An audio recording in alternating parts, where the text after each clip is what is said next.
In this video today, going to complete the Z axis. Quite a number of items has to go on this plate. This is the Z axis mounting plate. It's 160 millimeters by 10 millimeters by 185 millimeters, so that's like 7¼ inches long and 6¼ inches wide, and just about 3/8 inches in thickness, which is very solid to make this this spindle. One of the main tasks to do today is to finish off this mounting block, which actually mounts onto this ball screw and connects to this plate that runs it up and down. So there's a fairly easy way of doing this because there's 6 holes that need to be drilled around here. I'll come a bit closer. 6 holes that need to be drilled around here, but you don't have to measure them as such. What you do, you use the body of the ball nut to use as a template. So I'll strip this down and set this up in just an ordinary standard vise, and we'll just mark where the holes need to be drilled. So this is a ball screw, precision, 0 backlash ball screw and nut. Okay, so inside here there's a helical or spiral ball race which runs in this threaded ball race here, and there's 0 backlash. In the last video of this series you saw me machine with my small CNC mini milling machine. I made this. That's about 3 videos back now. So, and this is the sort of job it'll do. It slides in there. There's, within 1/1000th of an inch. It just fits perfectly. There's no movement there at all. Okay, making sure that's nice and flat. I'm going to go and put this in the vise and just mark out where these holes need to be drilled. Okay, so just simply holding this in a pretty standard vise, and I've got a G-clamp just on here, clamping the ball nut to this little housing to stop it moving as I'm just marking it with a 5mm drill.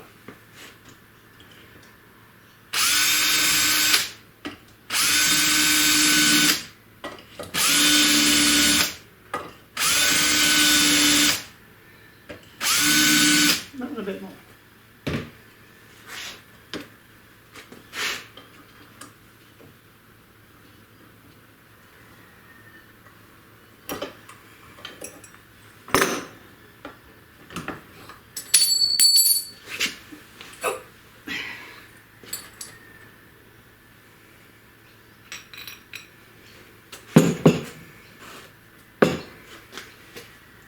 That's all you need to do.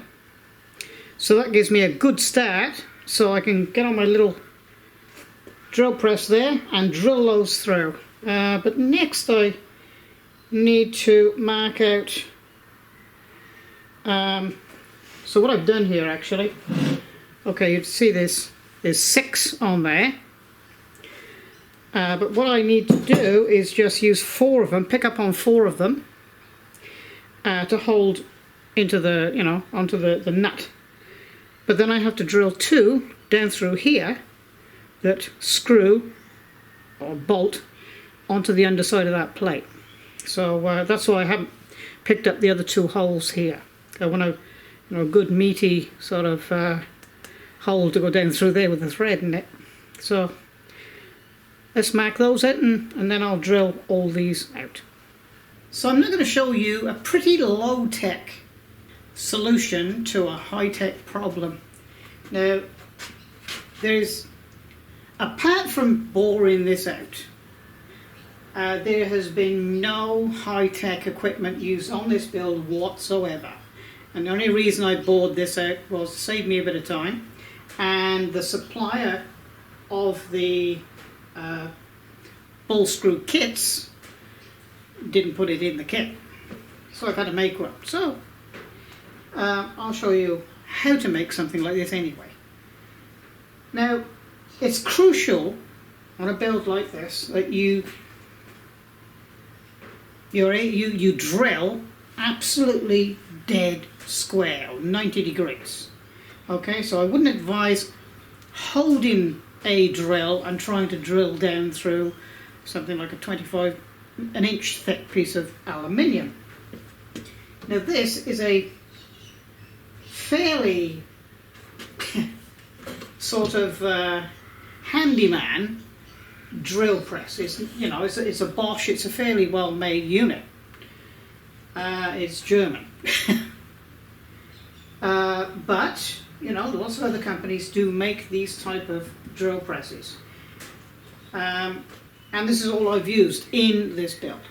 So what I need to do is hold this square to the drill. So all I'm going to do is, I've got a piece of bit of oak here actually, nice flat board. I'm going to set that on there, and I've got a piece of hardwood here. I'm just going to set this across it. I'm going to drill a couple of holes in here and a couple of pilot holes in here and screw this onto here, so I have a established, shall we say, clamp-in workstation, so I can, sort of drill these through without any fear of them being cockeyed. Okay, so that's my next job, is make this, and this incidentally is called a jig. Anything that helps you to do a job, whether it be repetitively or a one-off, it's called a jig.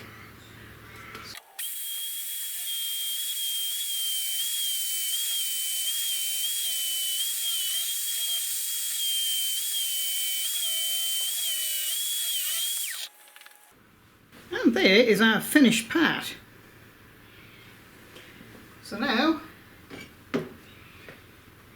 what I've done is I've marked a centre line on there. I don't know whether the camera's picking that up, it's probably a bit too shiny. And we're going to find out where exactly, or how much travel I'm going to end up with, and where we're going to position it on this plate, on the underside, where we're going to position this, like that, on the underside, in relation to how much travel we're going to get. And I also need to work out exactly, I think I'm going to put this flush to the bottom, like so, but I need to be able to get the centre of this in the top hole of the fixing hole where this is going to be, because I want to be able to run this off the end of here by about a 50mm, something like that, thereabouts. So the bearings are going to be sort of one here and one here, with a slight overhang to allow this to come all the way down to about here. Okay, so I'll reassemble this now with this on it, and we'll measure it up.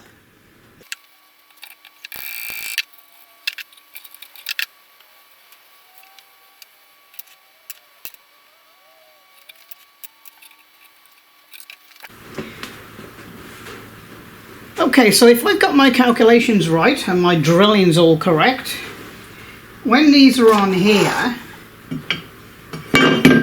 like this, they should be exactly the same height as this. So let's find out if they are. Oh, look at that. I'm pushing quite hard on the bearing blocks, and it's just shining up. Just shining up on here. I don't know whether the camera's picking that up. So it's just marking that, and you can see it here. It's just marking it. So that's pretty well a perfect fit. I'm really happy with that. So what I've decided to do is I'm going to mount this there, just like that. So this block is flush with the top of this material, because then I can get a grease gun on where that grease nipple, there's a grease nipple going to go in there. It's actually an oil hole there as well, and I can get to them without any great difficulty at all. You know, trying to get between bearing blocks and what have you. So I'm just trying to make life easy for myself. So I can lubricate this then very easily. So that's what I'm going to do now. Mark this out to drill the 2 holes here to pick up on these, and then we'll put the bearing blocks on and mark all those holes out where they've got to be.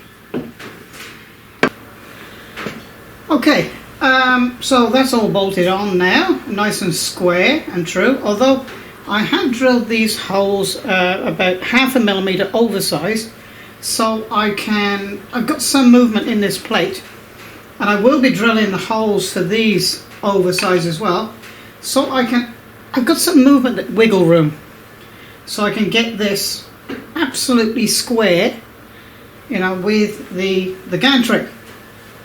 That's pretty important.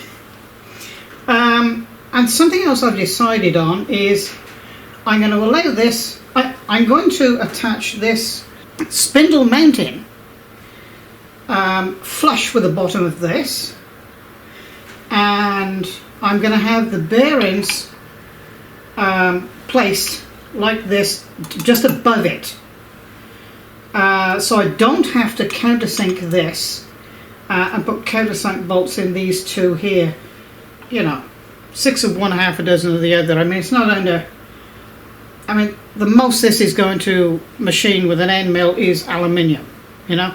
It is not built for steel. Okay, that's an entirely different animal, and in the future we will be. So that's where I'm going to position these bearings. No need for them to be any further apart. That's going to be okay like that, I think. I'll have a think about it anyway. Now, what am I gonna gain if I bring it down here? I don't think too much. So I think there's fine. Yep, I think that's what I'm going to do.